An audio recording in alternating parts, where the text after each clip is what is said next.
क्या आपने कभी महसूस किया है कि आप फिजिकली तो प्रेजेंट हैं बट इमोशनली अभी भी उस पास्ट में जी रहे हैं?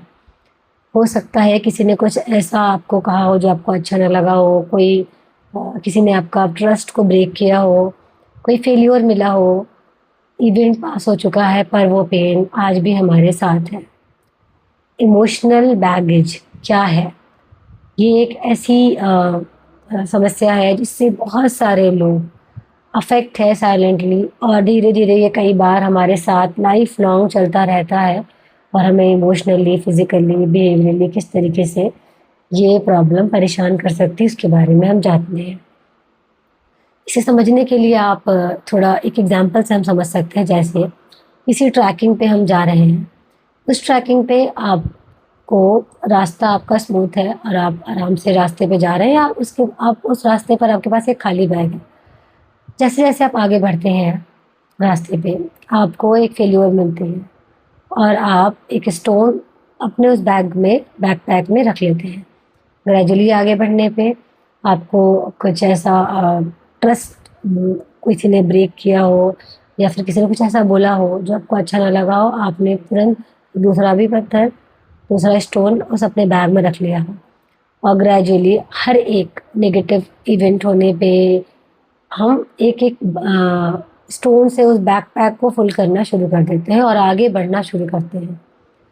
सेम एनर्जी है आपकी, सेम आपका वो जो रास्ता है वो सेम है, बट आपको एक कदम बढ़ाना भी अब मुश्किल लग रहा है।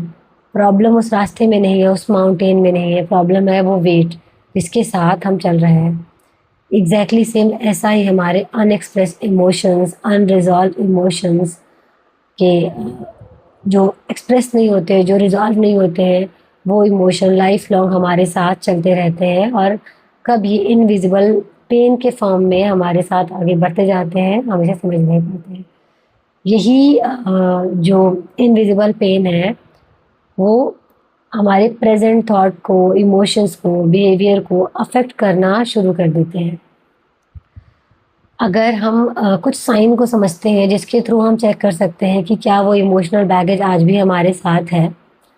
लाइक क्या आप छोटी-छोटी बातों पे बहुत जल्दी चिड़चिड़ापन महसूस करने लगते हैं, ओवर रिएक्ट करना शुरू कर देते हैं। सडनली आप खुद को ब्लेम करना शुरू कर देते हैं। हर एक जो आपकी लाइफ में होने वाले हर एक इवेंट के लिए, नेगेटिव इवेंट के लिए खुद को ब्लेम करना शुरू कर देते हैं। इसके अलावा लोगों से आप बहुत ज़्यादा ट्रस्ट नहीं कर पाते, ट्रस्ट इश्यूज़ आपको लाइफ लॉन्ग बने रहते हैं। क्या इस तरीके की समस्याएँ हैं, तो हम उस इमोशनल बैगेज, उस इमोशनल पेन के साथ आज भी हम चल रहे हैं, अपनी लाइफ जी रहे हैं। आइए हम जानते हैं कैसे हम हील कर सकते हैं इसे। सबसे पहले उस पेन को, इस इमोशनल बैगेज को एक्सेप्ट करना है कि हम उस इमोशनल पेन के साथ चल रहे हैं। विदाउट एक्सेप्टेंस रिज़ॉल्व करना काफ़ी मुश्किल है। वो अनरिज़ॉल्व इमोशंस जो पास्ट के थे, वो वहाँ सप्रेस नहीं होते, दबते नहीं, ख़त्म नहीं होते हैं, बल्कि वो समय के साथ और भी ज़्यादा हैवी फॉर्म लेना शुरू कर देते हैं। अपने जो इनर डायलॉग से, जैसे हम खुद को ब्लेम करते हैं कि I am useless, I am worthless, I am not useful for people, I am not lovable. In words को अपने लिए बोलना बंद करें।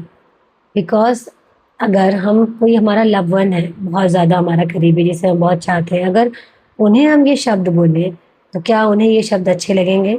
शायद इसका जवाब ना है। तो ऐसे शब्द हम खुद के लिए भी बोलना अवॉइड करें।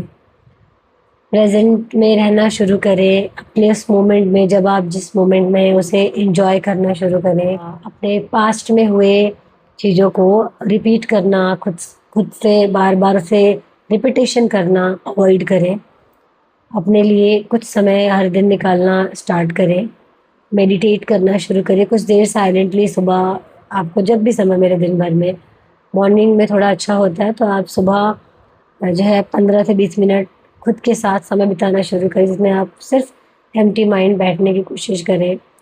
ब्रीदिंग पे फोकस कर सकते हैं, बॉडी पे फोकस कर सकते हैं, अपने थॉट पे फोकस नहीं करते हुए सिर्फ इन चीज़ों पे करना है। बहुत थाउज़ेंड ऑफ थॉट्स आएँगे जो आपको डिस्टर्ब करेंगे, डिस्ट्रैक्ट करेंगे, पर कोशिश करें कि उस पर्टिकुलर थॉट अपने ब्रीदिंग पे, अपने उस बॉडी पे कंसंट्रेट करके कुछ समय खुद के साथ बिताएं। अगर आपको ये वीडियो यूज़फुल लगी हो तो आप इसे शेयर कर सकते हैं, जिसको इसकी नीड हो आप इसे शेयर कर सकते हैं।